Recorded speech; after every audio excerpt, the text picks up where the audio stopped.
নমস্কার বন্ধুরা, কেমন আছেন সব? আশা করি সব ভালো আছেন। আমার চ্যানেলে আপনাদেরকে স্বাগত জানাই। আজকে আমি তৈরি করব কাঁচা আমের টক ঝাল আচার। আর এই আচারটাকে অনেকে তেলে ডোবা আচার বা তেল আচারও বলে থাকে, আর অনেকে মশলা আচারও বলে, কেননা এতে একটু মশলার পরিমাণটা বেশি দেওয়া হয়। চলেন এটা কী করে তৈরি করছি দেখিয়ে আসি।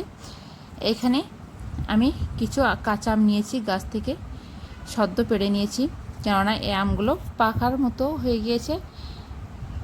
আর এই আমটাই এখন আচারটা বানানোর জন্য উপযুক্ত, কেননা এখানে আমি কোনো চিনি ব্যবহার করব না। আমের যে মিষ্টতা আছে তাতেই আচারটা টেস্ট হয়ে যাবে। এবার আমি আমগুলো এইভাবে কেটে নেব। দেখেন আমটা কতটা পরিপক্ক হয়ে গিয়েছে, দেখে বোঝা যাচ্ছে। কিছু কিছু আমে কালার চলে আসছে পেকে যাওয়ার জন্য। এবার আমি আমগুলো এভাবে ভালো করে ধুয়ে নেব।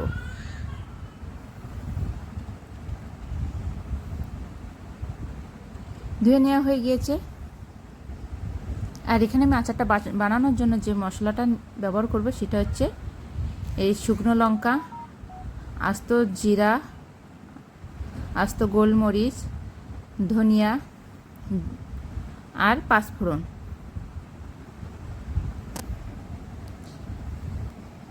এগুলো আমি একসাথে ভালো করে ভেজে নেব।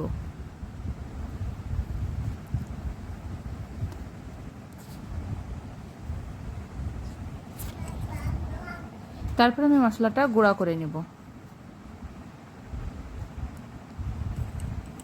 এবার আমি কড়াইতে দিয়ে দেবো সরিষার তেল। তেলের পরিমাণটা একটু বেশি ব্যবহার করতে হবে, যেন আচারটা নষ্ট না হয়ে যায়, তেলের ভিতরে আচারটা ডুবে থাকে।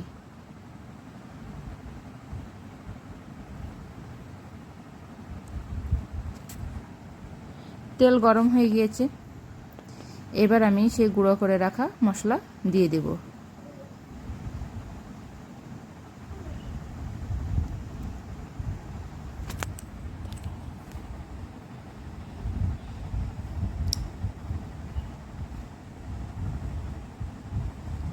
তারপর আমি দিয়ে দিলাম হলুদ, লবণ, শুকনো লঙ্কার গুঁড়া।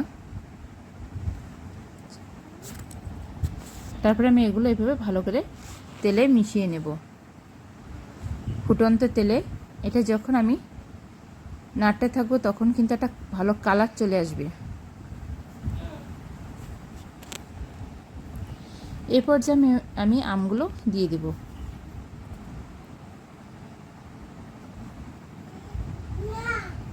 তারপরে আমি এভাবে মশলাটা ভালোভাবে আমের সাথে মিশিয়ে নেব।